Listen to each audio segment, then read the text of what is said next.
Santa Maria ng Betania, kaibigan at tagasunod ni Jesucristo, kapatid ni San Lazaro at Santa Marta.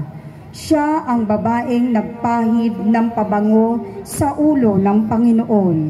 Kasunod noon ay binuhusan niya ng pabagong nardo ang mga paa ni Jesus at pinahiran gamit ang kanyang buhok. Sinita siya ni Judas sa di umano'y pagsasayang, ngunit pinayagan ni Jesus bilang handog at tanda ng napipinto niyang paglilibing. Santa Maria ng Betania, ipanalangin mo kami. Santa Maria ni Juan Marcos, ina ni San Marcos Evangelista, nakilala rin bilang Juan Marcos. Siya ang nagbukas ng tahanan para sa mga pagtitipon at pagdarasal ng mga apostol at disipulo ni Jesus. Ayon sa tradisyon ng simbahang Katolika, ang huling hapunan at Pentecostes ay naganap sa kanyang tahanan. Nagsilbi kay Jesus nang siya'y nanirahan sa Jerusalem. San Marian Juan Marcos, ipanalangin mo kami.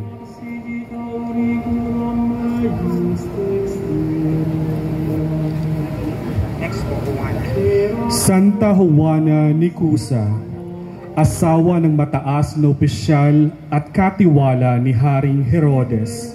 Siya ay kasama ni Susana at Santa Maria Magdalena na pinagaling ni Jesucristo noong nagkasakit dahil sa masasamang espiritu. Ibinahagi niya ang kanyang yaman para tumustos sa mga kailangan ng Panginoon at mga apostol sa ministeryo, kabilang sa mga saksi ng pagkamatay hanggang sa muling pagkabuhay. Santa Juana Nicusa, ipanalangin mo kami.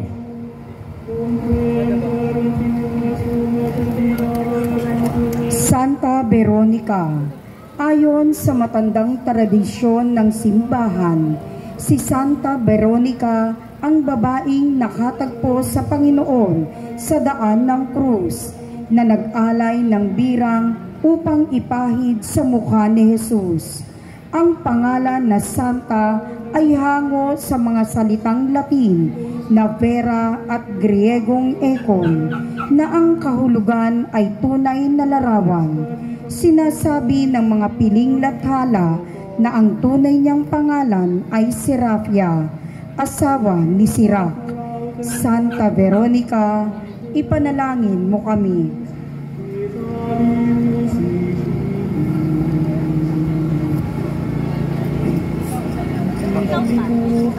Santa Maria Jacobe, ina ni San Judas Tadeo at Santiago Menor Apostol, nakilala ring Jacob sa mga ebanghelyo.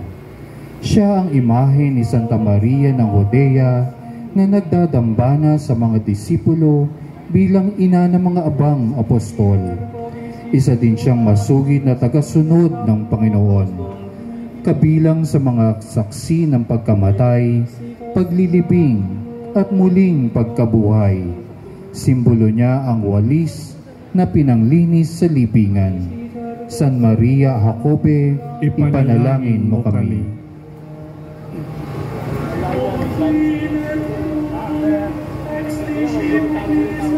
Santa Maria Cleofe, ang ikalawang imahe ni Santa Maria ng Judea ay itinampok bilang asawa ni Cleophas at sinasabing kamag-anak ng mahal na Birheng Maria. Sinasabi ni San Juan Apostol na isa siya sa mga saksi ng kalbaryo ng Panginoon sa krus. Ayon sa tradisyon, siyang nakatagpo sa bangkay ni Judas Iscariote, kaya't simbolo niya ang lubid at supot ng mga pirasong pilak. Santa Maria Cleofe, ipanalangin mo kami.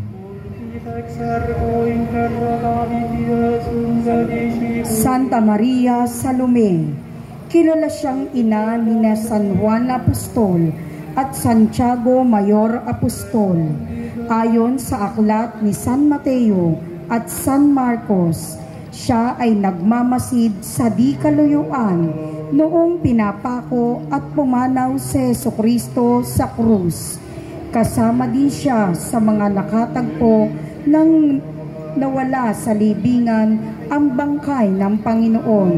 Ayon sa tradisyon, simbolo niya ang insensaryo at kamangyan para pabanguhin ang libingan. Santa Maria Salome, ipanalangin mo kami.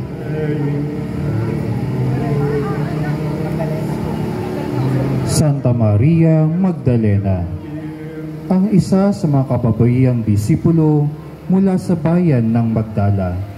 Hindi siya ang makasalanang babae na tinangkang batuhin ng mga tao dahil sa kasalanan.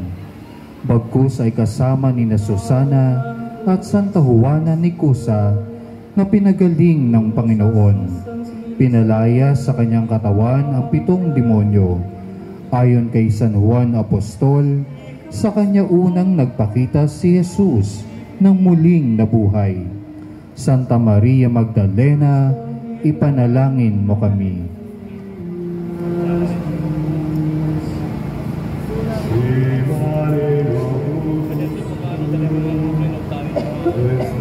Ikatlong bahagi, mga tagpo ng ministeryo at pangangaral ng Panginoong Hesukristo. Ang pagbibinyag ni Juan Bautista kay Jesus, ang kauna-unahang bahagi ng ministeryo ng Panginoon, matapos na bansagan ni San Juan Bautista na ang kordero ng Diyos na nag-aalis ng kasalanan ng sanlibutan. Lumapit si Jesus sa kanya, nagpabinyag at nasaksihan ang pagbaba ng Espiritu Santo gaya ng isang kalapati at ang tinig ng Diyos Ama na nagwika, "Narito ang aking buktong na anak na lubos kong kinalulugdan."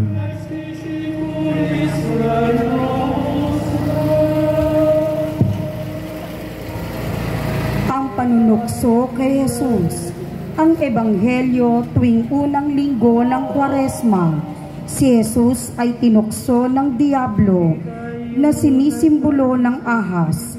Sumagot si Jesus at sinabi, "Nasusulat, hindi lamang sa tinapay nabubuhay ang tao, kundi sa bawat salitang namumutawi sa bibig ng Diyos." Nang magkagayon, sinabi din niyang, "Lumayo ka, Satanas, sapagkat nasusulat, sambahin mo ang Panginoon mong Diyos at siya lamang ang iyong paglingkuran."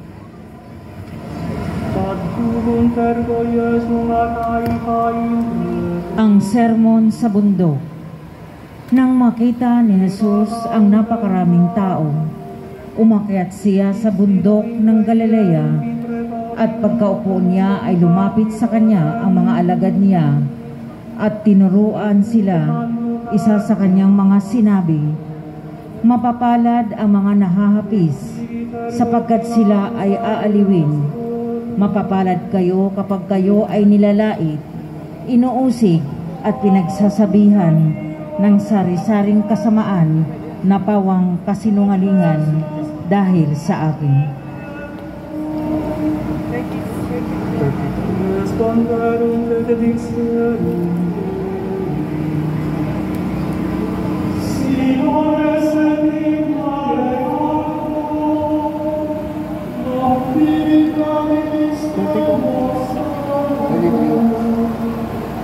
La Vocación, ang pagtawag ni Jesus kay San Mateo. Habang si Jesus ay naglalakad, nakita niya ang tinatawag na Mateo na nakaupo sa tanggapan ng buwis. Sinabi niya sa kanya, "Sumunod ka sa akin." At siya ang kay kaagad-agad na tumayo. Ang pakikisalo ang pinuna ng mga Pariseo, kaya sinabi ng Panginoon, "Habag ang ibig ko at hindi handog, sapagkat hindi ako pumarito upang tawagin ang mga matuwid, kundi ang mga makasalanan."